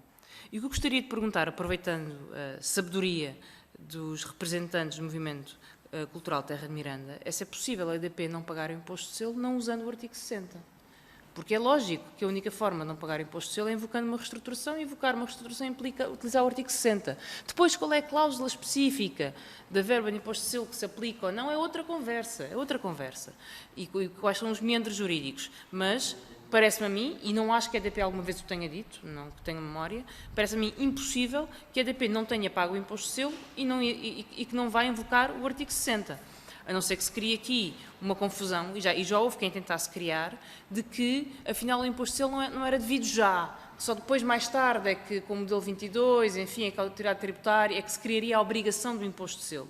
E se nos pudessem clarificar exatamente qual é o momento da criação da obrigação de pagamento do imposto de selo, se ele está em dívida ou não está em dívida, de acordo com as informações públicas. E quais são os meios jurídicos para conseguir essa isenção, e se é possível tê-la sem o artigo 60, era importante. Isso não quer dizer que vão utilizar a alteração feita aqui no Parlamento. Não quer dizer isso. Quer só dizer que vão utilizar o artigo 60. É diferente. Há uma outra questão que gostaria de vos perguntar, tem a ver com o IRC e qual é a vossa análise sobre o pagamento de mais-valias desta operação, tendo em conta as várias construções fictícias que foram feitas aqui neste negócio. Há depois dois outros pontos, para além do imposto de selo, que trouxeram a lume e que me parecem são importantes. Um deles é o IMI e outro é esta questão do Tribunal Arbitral, que é também um debate importante, e que nos pudessem explicar como é que chegaram à conclusão de que houve a viciação do sorteio dos juízes, neste caso do IMI, que opôs a autoridade tributária à EDP. Muito obrigado, Sra. Deputada Mariana Mortágua. A palavra agora ao Sr. Deputado Duarte Alves, do Grupo Parlamentar do PCP.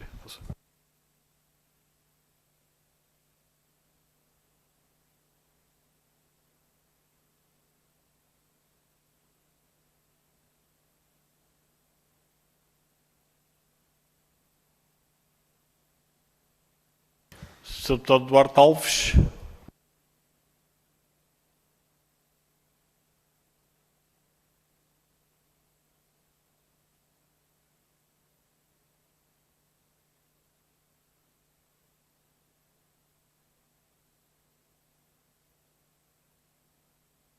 Bom, deve haver um problema técnico, porque o Sr. Deputado tinha solicitado a palavra, mas assim sendo, não registro mais nenhum pedido de palavra da segunda ronda, o que significa que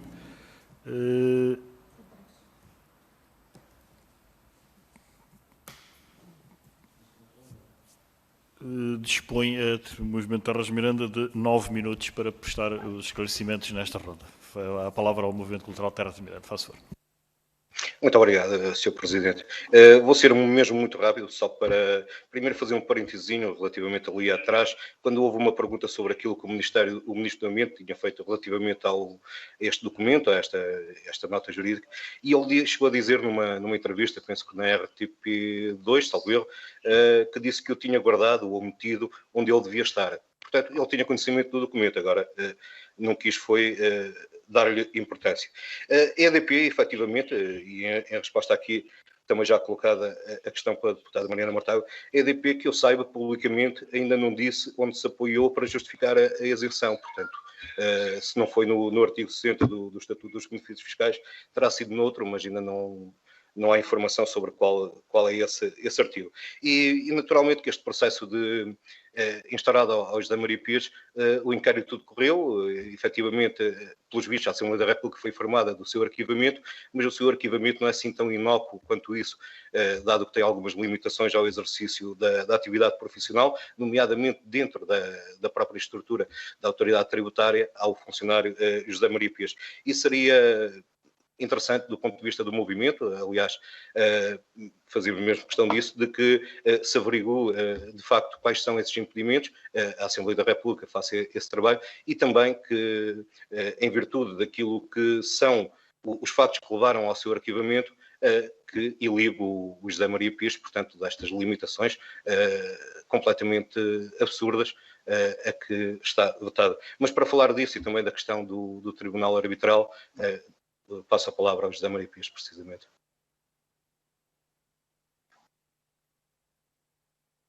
Muito obrigado, Alberto, Sr. Presidente, se me permite. Muito bem. Ora bem, então, muito obrigado pelas questões, o Sr. Deputado Miguel Costa Matos. O documento eu estou disponível para o enviar à Comissão, terei o maior gosto de enviar o documento que tenha o despacho do processo, naturalmente. Relativamente à questão do controle prévio da liquidação de impostos, nós o que sugerimos ao Sr. Ministro do Ambiente foi, dado que o negócio só existe se o Estado autorizar, este negócio pela sua natureza, ao contrário dos outros negócios todos, só existe se o Estado autorizar a sua realização, porque o Estado é parte do negócio. Dado que o Estado é o dono da concessão e só há trespasso da concessão se o Estado autorizar. Não é? E nós dissemos ao Sr. Ministro, aqui há estes impostos a pagar, da verba 27.1, da verba 27.2, o IMT e o IRC, e nós estamos aqui para lhe pedir, para lhe solicitar, que este negócio seja um negócio exemplar, já que o Sr. Ministro vai poder analisar os termos do negócio, então que as partes cumpram a lei relativamente a este negócio, dado que em condições normais, isto qualquer fiscalista sabe isso, um negócio de alto valor é um negócio propenso a práticas de evasão fiscal ou de planeamento fiscal.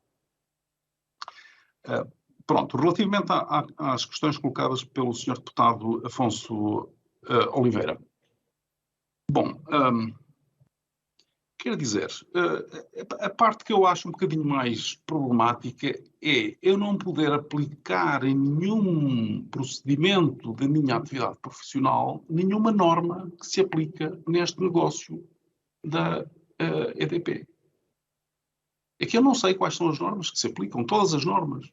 Se há veículos que são transmitidos no negócio, provavelmente há IUC e há imposto automóvel, provavelmente. Se há contratos de trabalho que são transmitidos, provavelmente há IRS. Quais são as normas invocadas para este negócio que eu não posso mais usar na minha atividade profissional? Por isso, eu pedi para haver um recurso hierárquico e uma ação administrativa especial tendente a clarificar este negócio, porque eu, como já disse, gosto de trabalhar com liberdade e sem esta suspeição generalizada na minha atividade profissional e prestar todo o serviço ao Estado com peso e cabeça e de corpo inteiro. Depois, eu gostaria de dizer o seguinte, este movimento é um movimento construtivo. Nós estamos disponíveis para trabalhar. Estamos aqui à disposição do governo português e de todas as instituições do Estado português para colaborar e para dialogar. Estamos disponíveis para dialogar com toda a gente. Nós pedimos reuniões com a EDP, pedimos reuniões com a ENGIE. Estamos disponíveis, somos um movimento aberto e continuamos a ter essa disposição. A contradição entre o arquivamento do processo e as medidas. Arquivar um processo não é pô-lo na prateleira. Arquivar um processo é dizer não há consequências neste processo. Chegamos à conclusão de que as razões que estão na abertura do processo não existem e, portanto, o processo arquiva-se, ponto. Acaba aqui o poder de intervenção. Relativamente à parte restante, eu não fui ouvido no processo. Ninguém foi ouvido no processo. E, portanto, eu não entendo esse acrescento, esse arquivamento modal que é dado aqui, que foi aqui produzido no processo. Relativamente ao artigo 60, se me permitem, eu gostava de dizer o seguinte.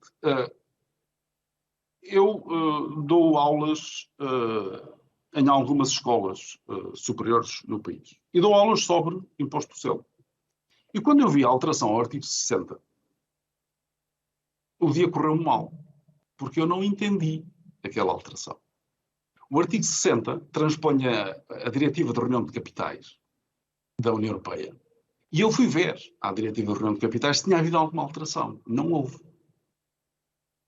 O artigo 60 vai para além do que diz a Diretiva de Reunião de Capitais. E eu que gosto de explicar aos meus alunos o sentido da lei e a razão de ser desse sentido, tive aqui um problema nesse dia. É que eu não encontro razão, não encontro explicação para o sentido dessa alteração. Mas agora entendo. Agora entendo. Depois de conhecer o negócio, eu entendo a razão de ser desta alteração. Eu não sei se a EDP usou esta alteração, mas a EDP aparentemente alega que está isenta de imposto. Esta alteração ao artigo 60 isenta de imposto esta operação, porque esta operação tem duas componentes. É uma componente, como a própria EDP diz, e bem, é uma componente em que há a transferência a transmissão das concessões, e essas concessões fazem parte de um pacote, fazem parte de um universo empresarial que é transmitido em bloco. Este universo empresarial é um estabelecimento industrial, a que se aplica a verba 27.1 do imposto, e, portanto, neste caso, do imposto de selo, neste caso aplica-se a verba 27.1 e a verba 27.2 e o IMT, porque neste embrulho, neste universo empresarial que é transmitido, estão estes ativos todos, e o que a alteração ao artigo 60 vem dizer é que a verba 27.1 fica isenta do artigo 60. Eu não estou aqui a afirmar que esta alteração foi feita de propósito para abranger o negócio, mas que a alteração tem algumas coincidências, algumas aparências com o negócio, aparentemente tem, e eu fiquei a ganhar com isso como professor uma grande possibilidade de explicar aos meus alunos destas alterações. O IRC, do nosso ponto de vista, é devido porque não há reestruturação, não se aplica o artigo 73 e seguintes, que é o regime da reestruturação de empresas. O imposto de selo é devido, como já afirmamos, relativamente à questão da viciação do processo, da distribuição do processo de arbitragem. O regulamento de distribuição dos processos que vigorava à época, que nós tivemos a analisar, estabelece que os processos são distribuídos por ordem sequencial. Cada árbitro do CAD, do Centro de Arbitragem, tem um número, é-lhe atribuído um número. E à medida que os processos vão entrando, vai sendo entregue um processo aos árbitros por ordem sequencial.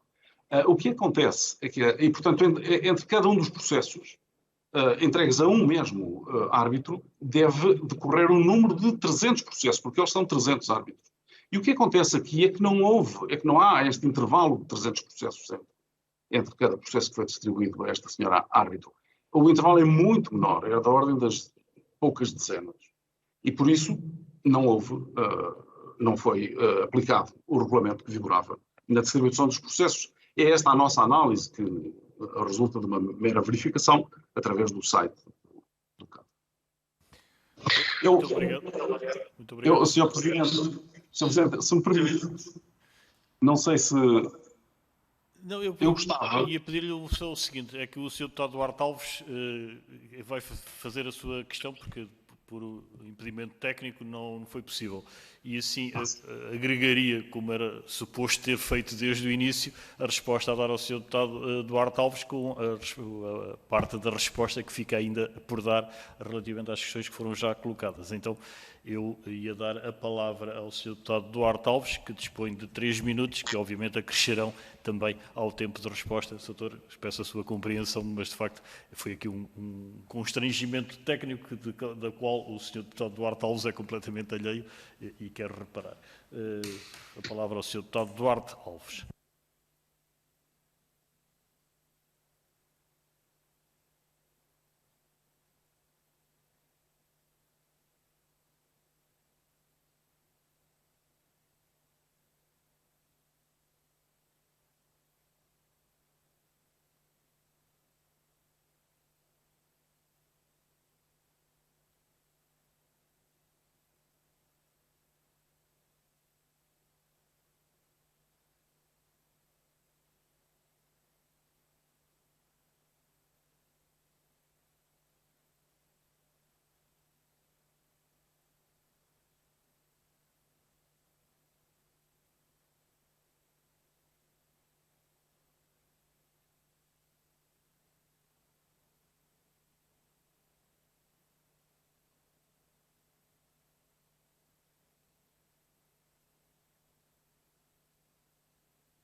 Sr. Dr. José Maria Pires, peço desculpa, mas de facto há aqui um bloqueio com o sistema informático do Sr. Deputado, estivemos a tentar tudo, portanto vamos lamentavelmente ter que prescindir e, portanto, devolvo-lhe a palavra com o meu pedido de desculpa, porque de facto não é possível fazer pedido de desculpa ao Sr. Doutor e também ao Sr. Deputado, como é óbvio, que ficou impedido de participar. Sr. Doutor, peço imensa desculpa, faço favor de concluir. Muito obrigado, Sr. Presidente. Eu tenho pena de não podermos ouvir as perguntas do Sr. Deputado, mas eu gostava de pedir autorização ao Sr. Presidente. Eu demoro 1 minuto e meio. Nós somos um movimento cultural e eu gostava de ler aqui um pequeno poema de um dos maiores intelectuais, poetas e escritores do Mirandês. Eu gostava de ler um poema em Mirandês, se me permitirem. Não é curial, mas não tenho mais nenhum pedido de palavra, portanto encerrará com um momento cultural, Doutor, faço favor. Muito bem. Então o poema é este, começo. Vou falar em mirandês, que é a língua em que o texto foi originalmente escrito pelo Amadeu Ferreira, que, como disse, é um dos grandes intelectuais do mirandês, um dos grandes cultores da língua mirandesa. Quando formos um deserto, já não precisaremos de Lisboa para nada. Nem de escolas, nem de professores, nem de ministros, nem de presidentes. Não precisaremos de autoestradas, nem que saia de Grácia. E à nardança deixaremos-lhe um silêncio infinito, como um esgarro, como um agnito. Abrangos de Lisboa, com nós chegado à la poupança absoluta, ao déficit zero, à la democracia sem mancha, em que todos, a um que mortos, estaremos de acordo. A morte pode baixar por qualquer caminho e deixar-se lombras que quedem para nunca mais salir, tal como mancha que se entranha. Quedarão a saber que aqui já não há gente, porque a naide lhe saiu ao caminho pedindo-lhe sonhos ou atirando-lhe bózios. E alarga-lhe a tarde nestes dias de verano, mas la noite cairá com seu escuro, seu silêncio, seus medos. Eles de Lisboa são quem decidem e acreditam que nunca cá hão de poner os pés, e a esta hora pensam que a tenerão o seu dever cumprido. Ao largo dos anos de aprendimos a resignação, os dolores, o abandono, o desprezo, e bem, no fundo de nós, nunca acreditemos que poderia ser de outro modo. Falta agora acrescentar algo que é verdadeiro e não desmente. Todo se fez de modo muito racional, muito certo, e até há quem cuide que para o bem de todos. Mas sobra uma pergunta. Quem são todos? Precisamos de fazer esta pergunta e acrescentar que nós sempre soubemos que não fazíamos parte desse todo.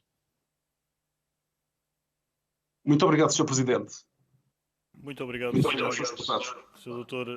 José Maria Pires. Agradecer aos Drs. José Maria Pires, Óscar Afonso e Alberto Fernandes, em representação do Movimento Cultural Terra de Miranda, pelos esclarecimentos prestados a instâncias das senhoras e senhores deputados. Desejar a todos a continuação de uma boa tarde e, portanto, agradecer às senhoras e senhores deputados as questões também colocadas. Uma vez mais, pedir desculpa ao senhor deputado Duarte Alves por questões técnicas, se viu impedido, como era a sua intenção e nossa vontade, de se associar a esta parte final da reunião. A todos, então, muito boa tarde. Está encerrada a reunião. Muito obrigado. Muito obrigado.